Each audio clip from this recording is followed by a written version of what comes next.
Kara died. He risked it all to get here, and yet he died achieving nothing.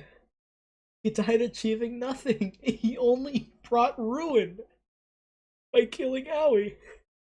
He didn't even get to save Sakura. And in his final moments, he didn't even get to be happy. He got to be ruthlessly destroyed. By way, in his own mind, I think he dreamt up Sakura there. And Sakura just, will I be able to see mom again? Kari just wanted to play with them in the park one more time.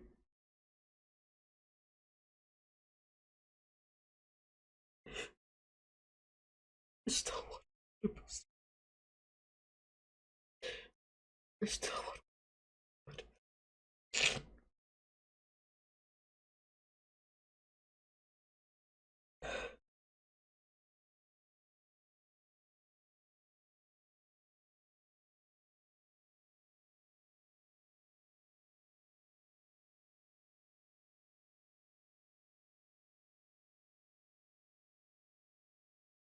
Poor Kiritsugu.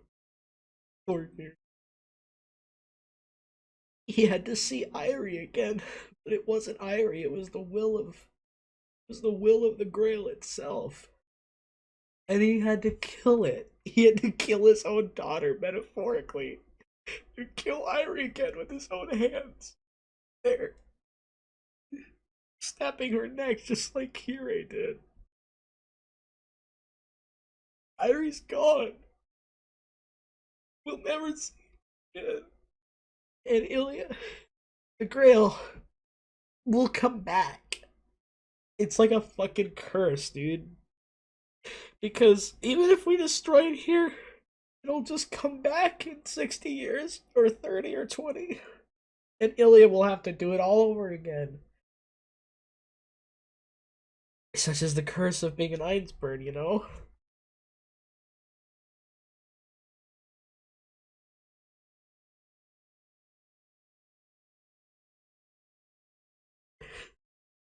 I didn't expect this episode to hurt me so much. The initial shock was a shock enough, but after coming off of the shock, you just feel non-stop pain.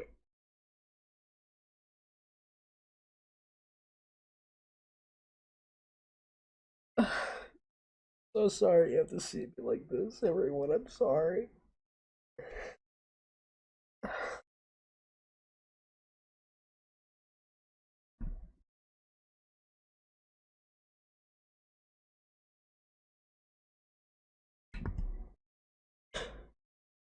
Kari, I don't think Sakura will even remember you.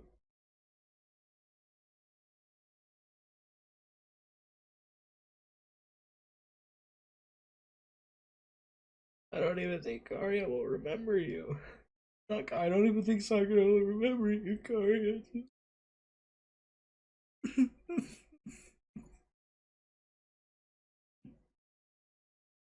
he just, he just, he finally succumbed to it. He just died. He just fell over and died.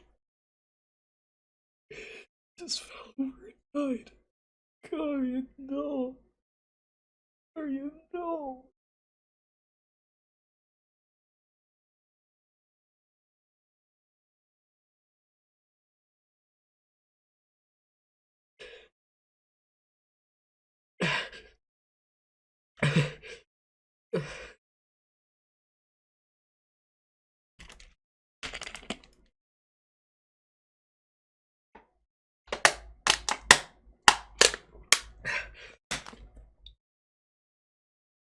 Oh, that tastes great. Some water.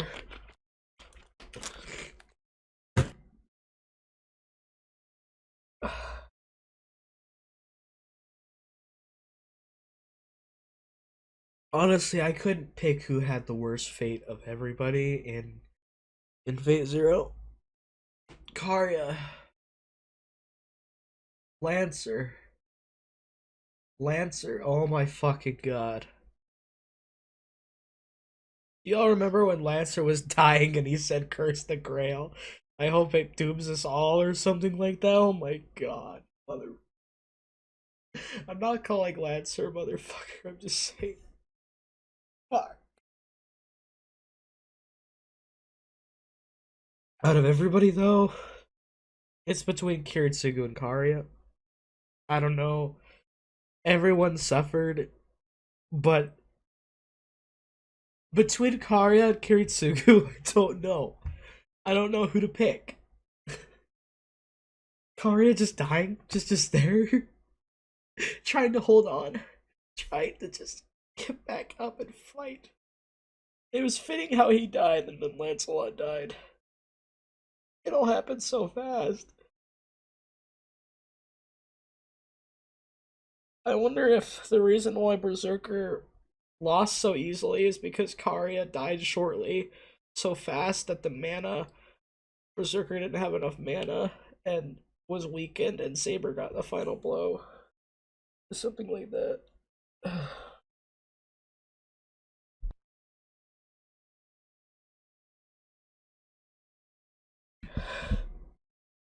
Okay,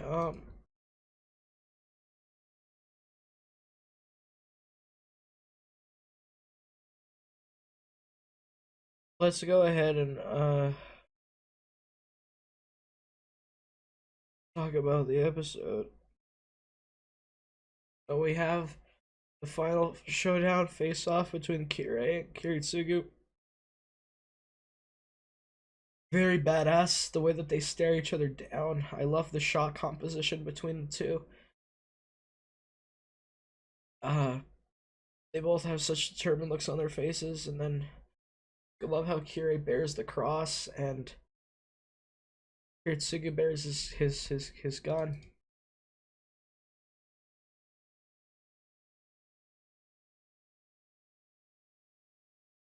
Now the intro hurts worse because you see Irie. The black coming out of her is the will of the Grail itself almost.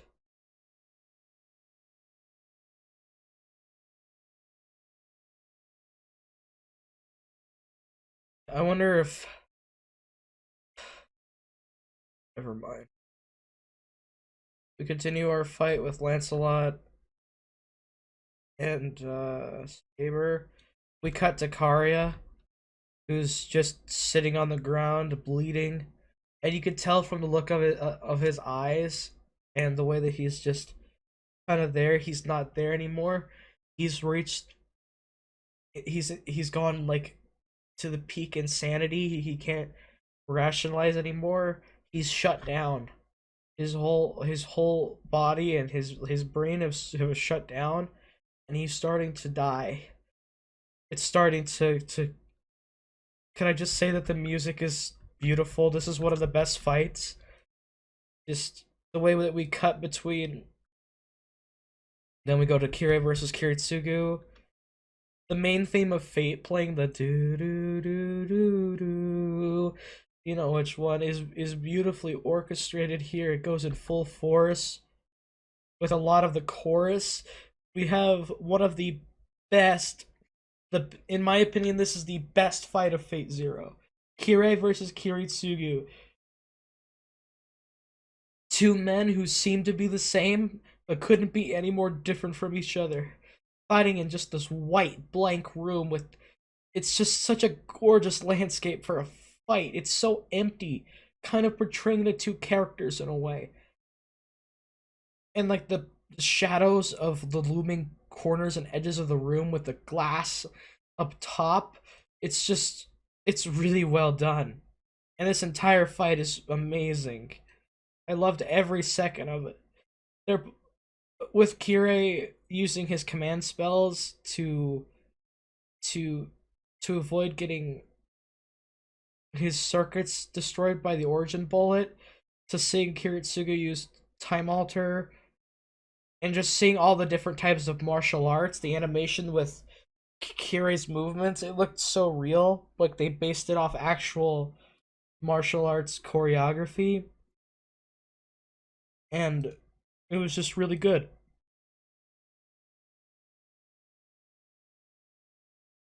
because Kiri has so many command spells. He's got a lot of mana left, and Kiri is so confident that even figuring out that Kiritsugu's moving at double speed is just like, I'll just have to adjust my timing to compensate. And Kiri starts to compensate and moves super fast and punches uh Kiritsugu straight in the heart, actually obliterating his heart. He gets smashed into the wall. And if it wasn't for the Avalon, Kiritsugu would have died there. And Kiri wasn't counting on that. He didn't know.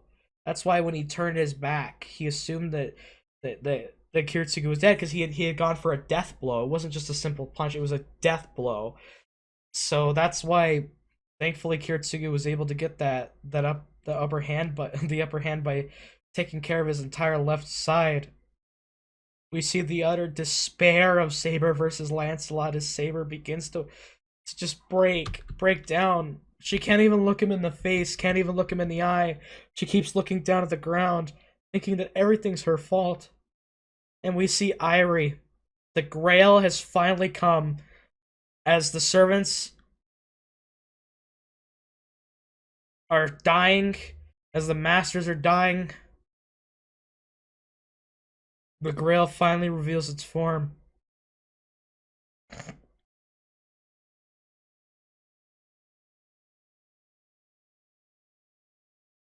So if Saber comes back in Stay Night, she's gonna have a lot of regrets. And she's gonna be depressed, and she's gonna think everything is still her fault. Even more than before.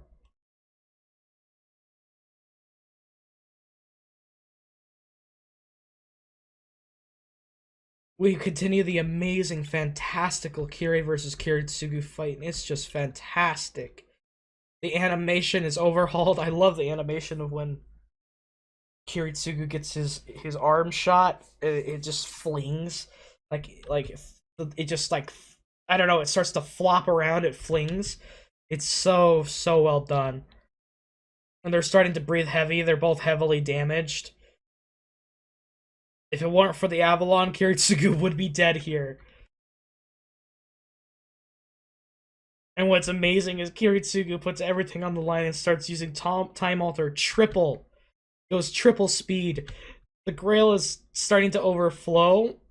I still don't know.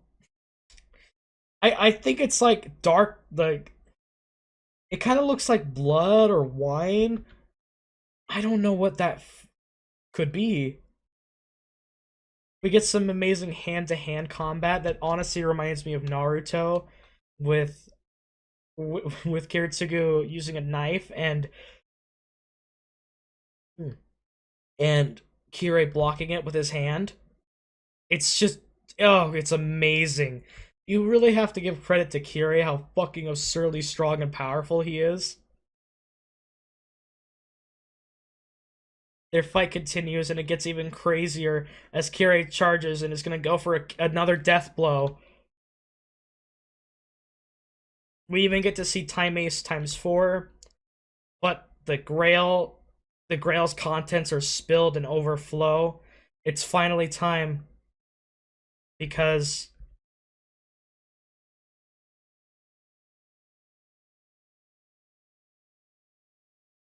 the reason that it's overflowed and the time has come is because Karia's dead and Lancelot's dead.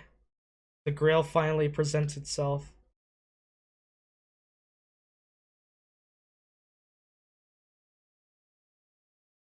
The way that they barely pay Karia mind, it's not supposed to insult his character.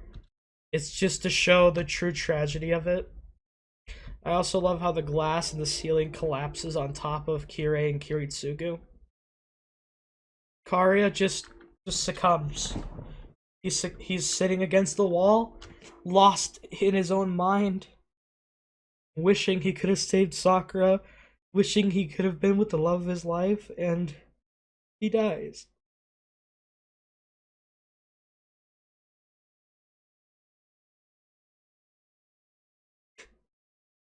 Falls over.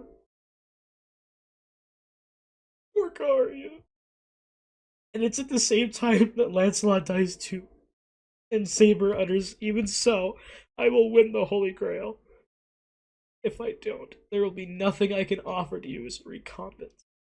And then Saber is not going to win the Grail. She's forced to destroy it by Kiritsugu. Because it makes narrative sense, but for Saber's perspective, that's like losing everything to her. It's like losing everything she's fought for at this point. Because she doesn't understand what the Grail is. Neither does Gilgamesh.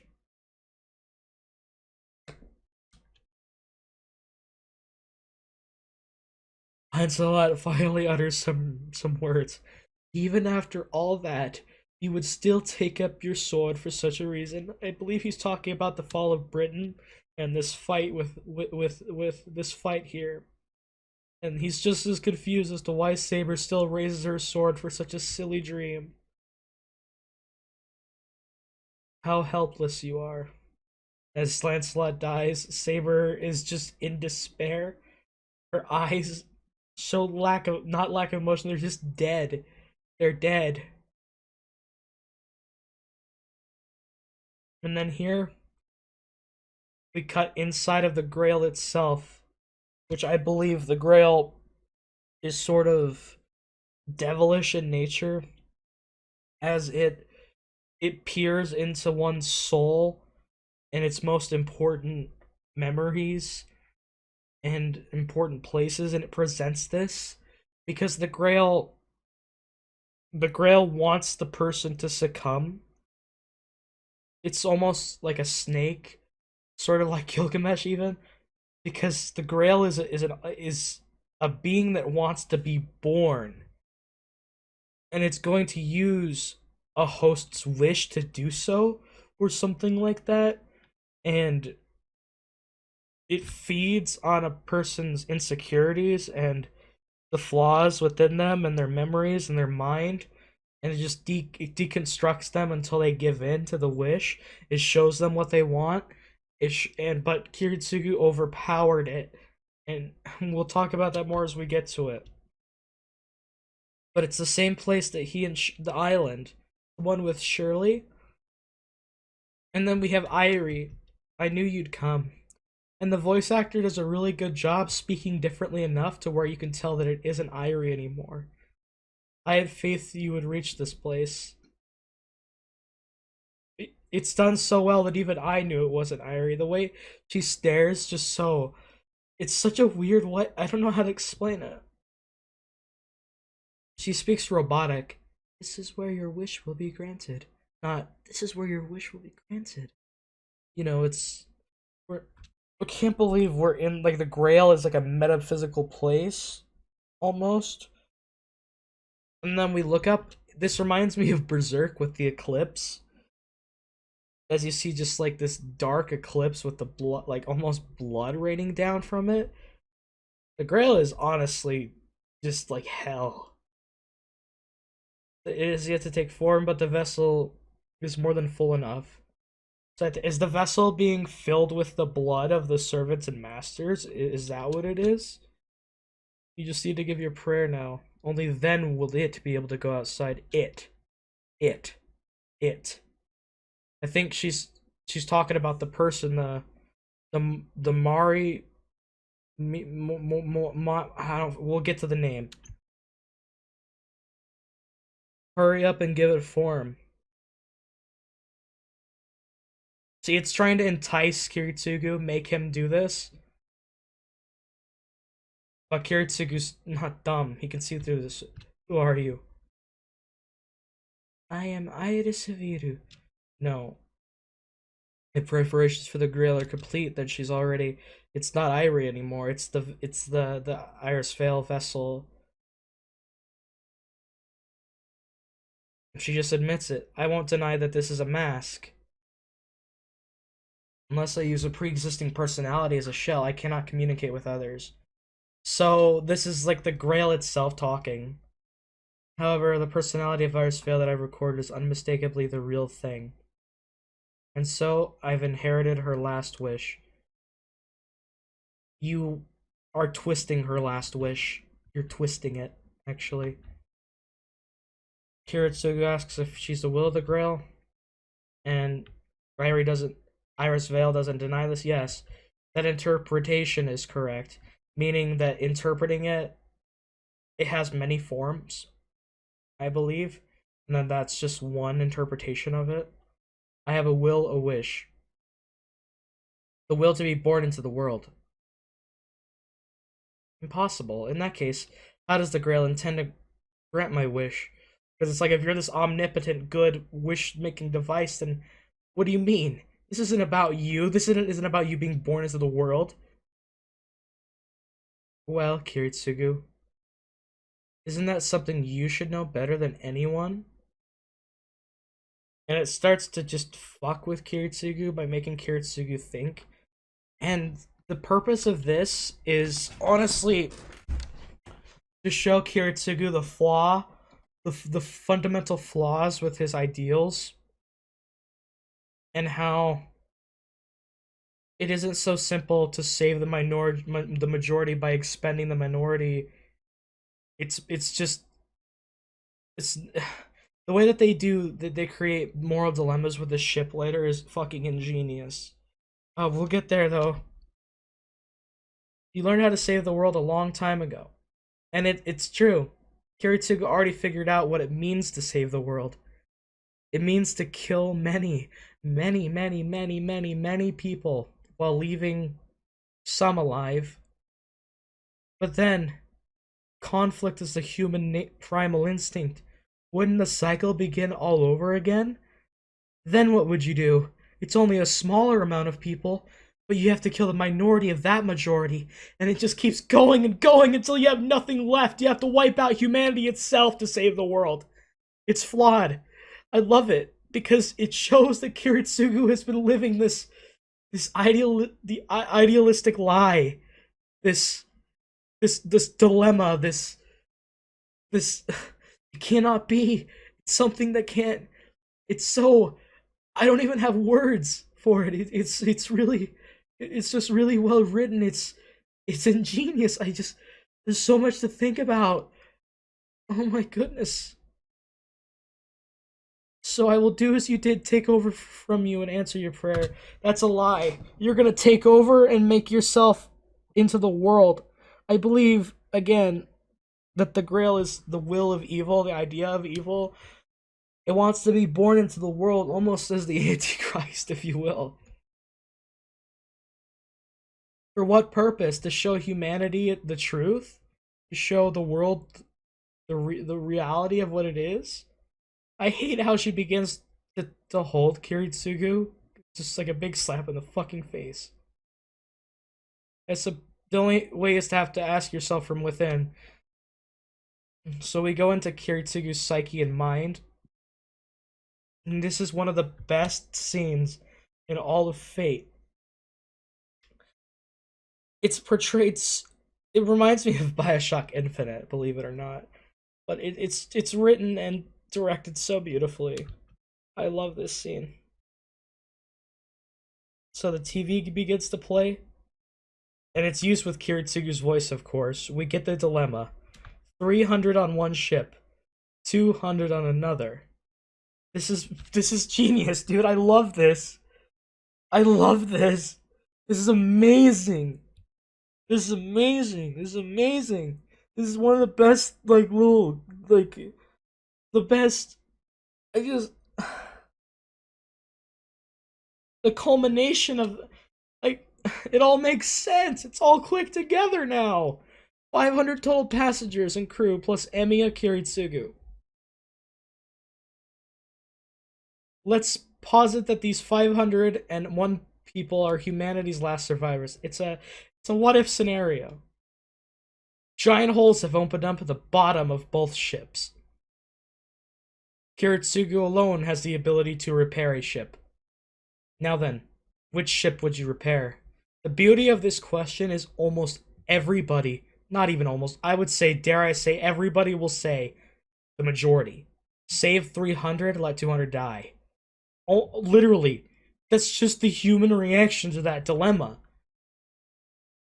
And this perfectly gives the problem with Kiritsugu's ideology. After making that decision, you are captured by the 200 people on the other ship. And it's also, just because you save the minority, that doesn't, or, not. Let me come back to that. Let me come back to that. My thoughts are being muddled. They demand you repair their ship first. What would you do? I would. You're still... I see the gunshot, Kiritsugu. This is Kiritsugu. It's to show the brutality of him. He would, if he was being forced, he would kill all 200 of those passengers himself to save the 300. But look what you've done. You've committed evil for the sake of destroying evil. What is that? You're just contributing to it. You're just that's not justice. Not at all. That's... This is beautiful. We're just really deconstructing Kiritsugu's mind here. It's fucking brilliant. This is amazing. I love how he just leaves the door and it's the ship. It's just so picturesque. The scene transition is, oh my goodness. As Kiritsugu gets to realize, and we remember, it's the same thing he's done with Natalia.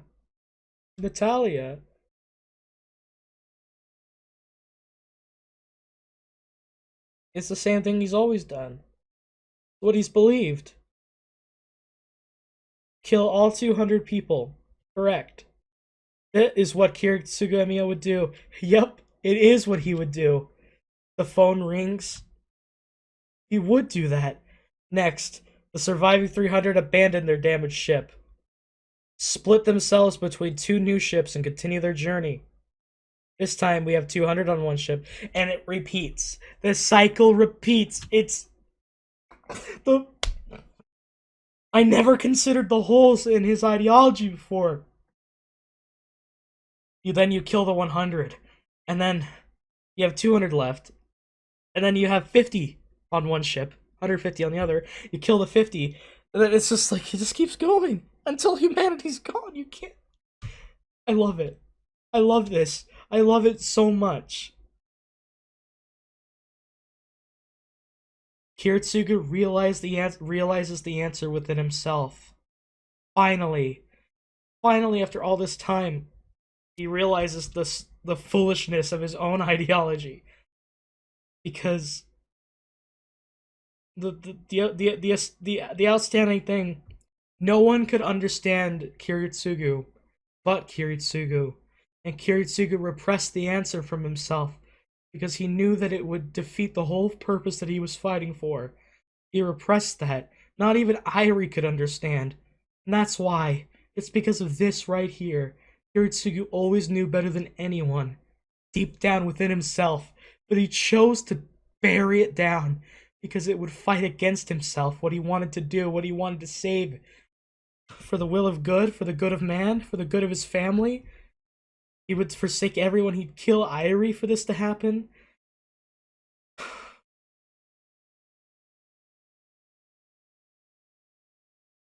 It's how the scales tip.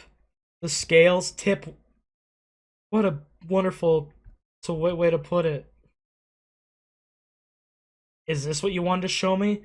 Yes, Kiritsugu, your own self. This is your truth. That answer that lies within Emiya Kiritsugu. Brilliant.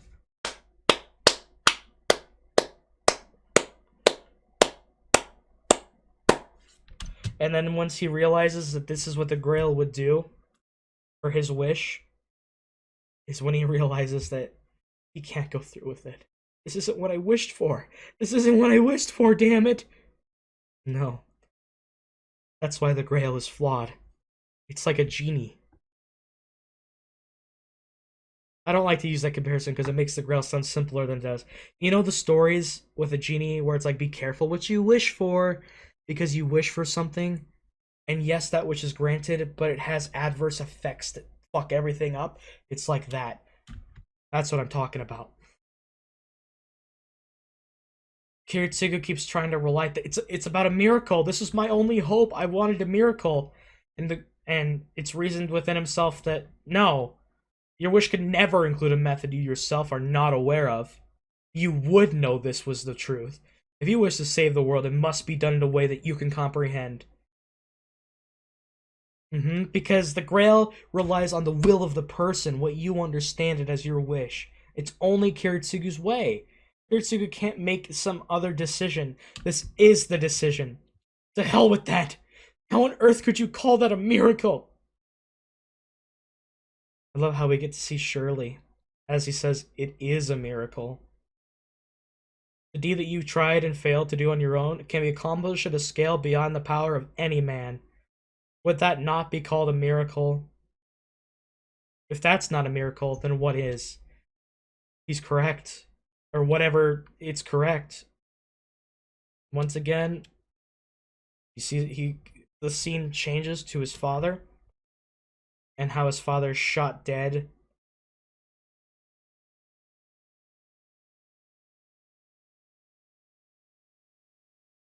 He had killed his father to potentially save more people.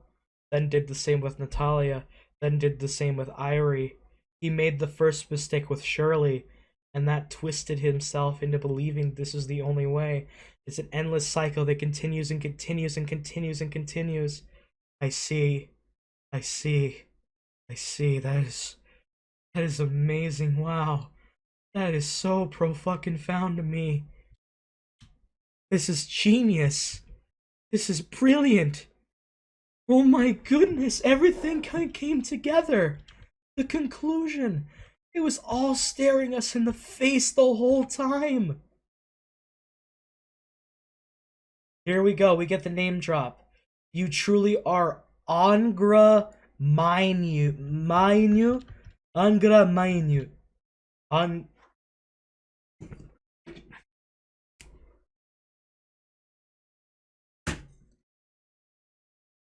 You're writing this down.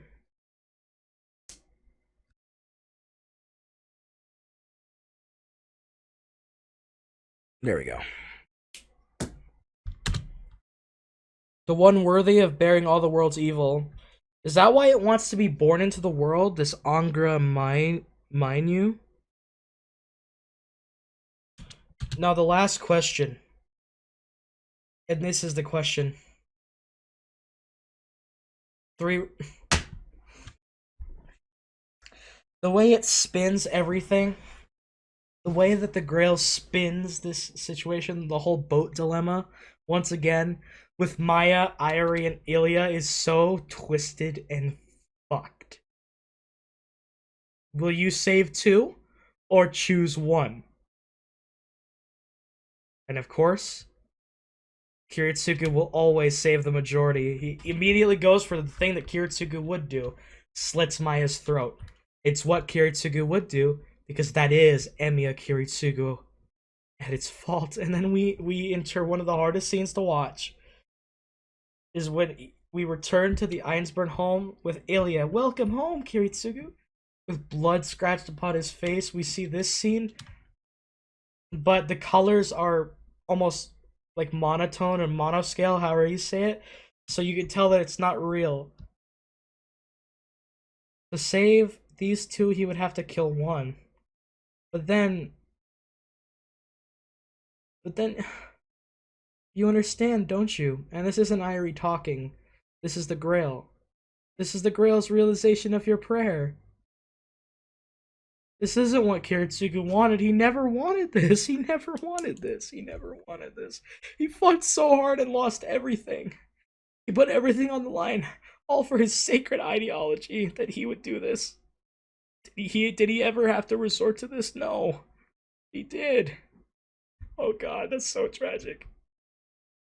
As Ilya just jumps into his arms and holds on to him. All you need to do now is wish for it. To bring back your wife.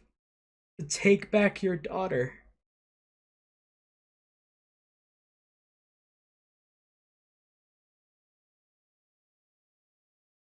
Won't be able to go looking for walnut buds with you anymore.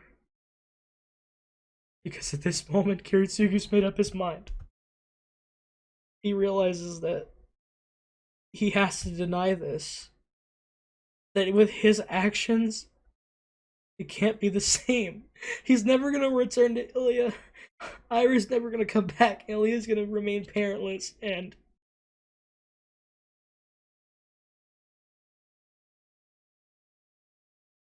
seeing this happiness in Ilya before him is so fucking sad. Because all Kiritsugu can say is thank you. Daddy loves you too, Ilya. If nothing else, I swear that'll be true. And then Kiritsugu pops the gun up to her neck as her eyes widen in confusion. And he's smiling with tears in his eyes as he realizes that he has to say goodbye. And in order to, he can't have it. He's not gonna get anything from this. His dream is taken. He can't have his dream. And in order to destroy the Grail for the better good, so Kiritsugu was a hero. Even if you want to say that he wasn't. This final decision was very heroic. I don't care what anyone says. It's beautiful. Goodbye, Ilya. As he shoots her dead and the blood covers him still. And I just say that Iry's voice acting here is really good. Or whatever's pretending to be Irie. And the thing is, if you remember, Irie died believing in Kiritsugu. Irie died believing in him. Like Irie died believing in him and thinking that all this would lead to preventing Ilya from having to go through this in the future. And that's the biggest tragedy of all. We As Irie lashes out against Kiritsugu, my heart tears in pieces, and the main theme comes sweeping in. Why did you do that? This voice acting is so hard to watch. He grabs her by the neck and starts to choke her. This voice acting kills me. It kills me. Why? Why do you refuse the Grail? Why do you refuse us? Because Kiritsugu could have this. He could. With the one choice. It's hard. He wish for this. Play with them. He refuses it. 6 billion.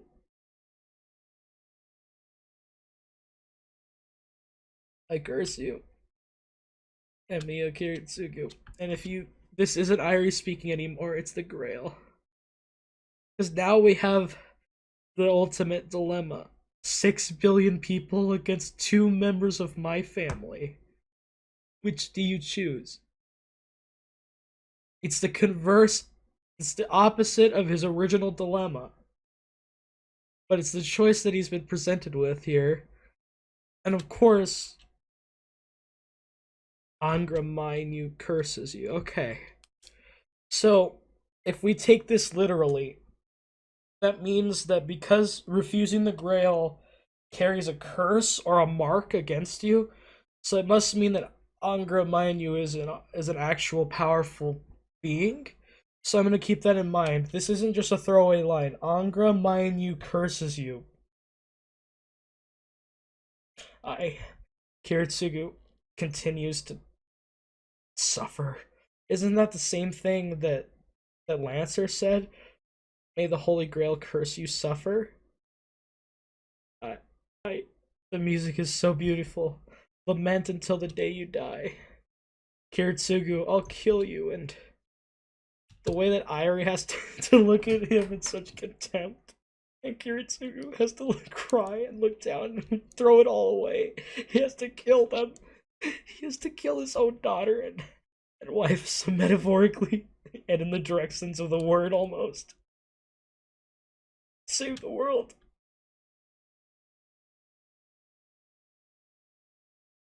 And with that, her neck snaps just like Hirai did to her. And Kiritsugu was strong enough to forsake the Grail to choose. That's so sad. I'm sad. Fucking sad. They awake. They awake here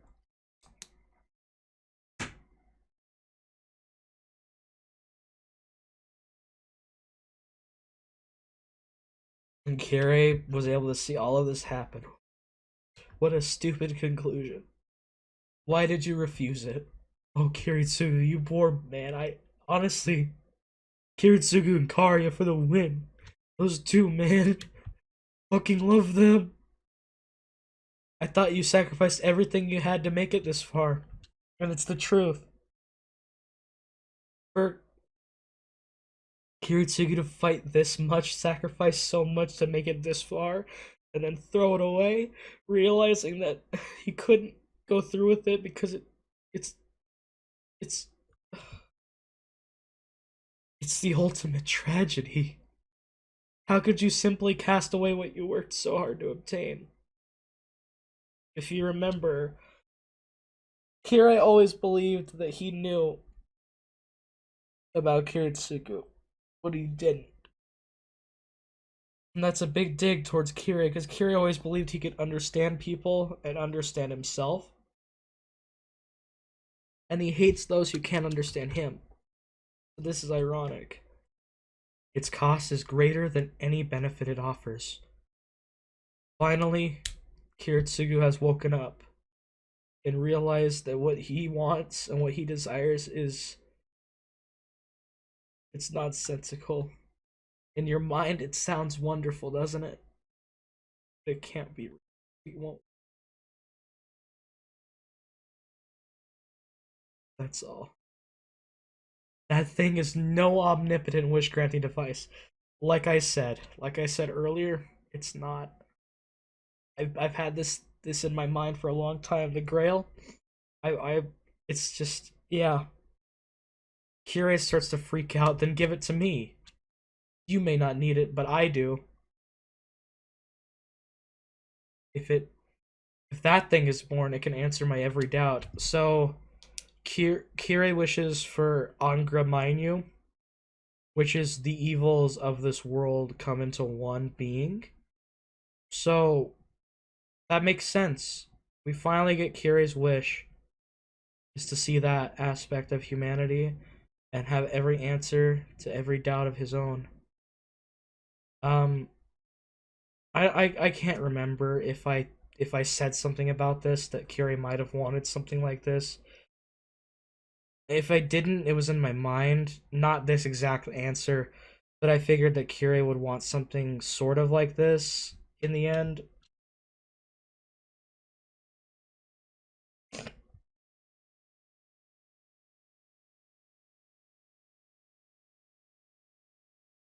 Kirei's begging for Kiritsugu to not kill it, and for once Kirei is showing genuine emotion, but Kiritsugu shoots him dead. And you're too foolish for me to understand. Even, yeah, Kiritsugu admits that he can't understand Kirei, and Kirei can't understand Kiritsugu.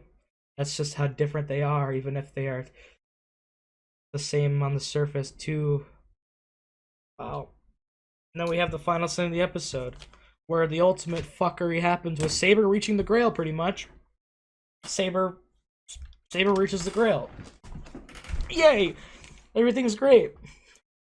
But Gilgamesh, I know you were frolicking around with you rabid dog of old, making me wait like this wasn't very prudent of you.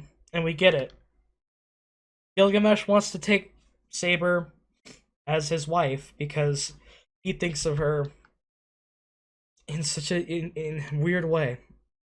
I don't know how to put it into words, but he's always like the dreamer, the non-foolish dreamer. The latter is much rarer to find. Saber keeps trying to say that the Grail belongs to him, and Archer keeps wounding her and argues why obsess over something so dubious, and that if she marries him, that she'll have everything the world can offer, every pleasure there is to feel. And of course, Saber denies this, but Gilgamesh is like, "This isn't your. I'm not asking for your opinion. It's what I've decided." So Gilgamesh has decided it. Henceforth, it's going to be reality. He wants Saber's response, but Saber says no. But even Gilgamesh is like, "Okay, you may give me the wrong answer as many times as you like. In order to learn the joy of serving me, you must first learn pain. This is a sadistic kind of way to teach someone that. Really fucked up, Gilgamesh. That's really shitty. I like the music track that plays here, by the way. But the finale of this episode is one of my favorite twists in Fate Zero. The determination on Kiritsugu's face as he realizes what he has to do. Command seal. 2 left. This was genius, but the suffering that this causes Saber, being so close to it and being refused it, the ignorance in this case really bites Saber hard. Because the Grail would then twist her wish into something she would never want, so it is better this way. But of course it's going to hurt Saber in the long run. By the name of Emiya Kiritsugu, I order you with my command spell. Saber's like, give me the Holy Grail. They're starting to get like almost like rabid about it. Saber, use your noble phantasm. Here we go. To destroy the Grail. And with that, it's set in stone. She has to do it. Even Gilgamesh is surprised. Impossible. What are you doing, Saber? And then the final command spell. By my 3rd command spell, I order you again.